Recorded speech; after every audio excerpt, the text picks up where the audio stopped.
Hello, good afternoon, mga titos, titas. Nandito tayo ngayon sa Binondo. Yan. Nakikiselebrate sa ating mga kababayan Chino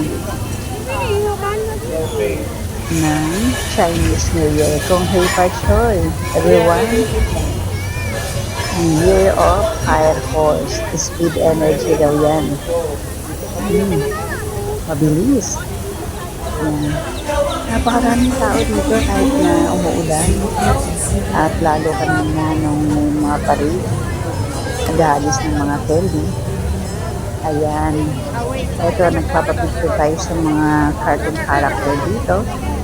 Dami nila. Ayan, after natin mag-vlog, dami na tayo sa simbahan. Magpasalamat sa panibagong taon na to na magkaroon tayo ng prosperous New Year.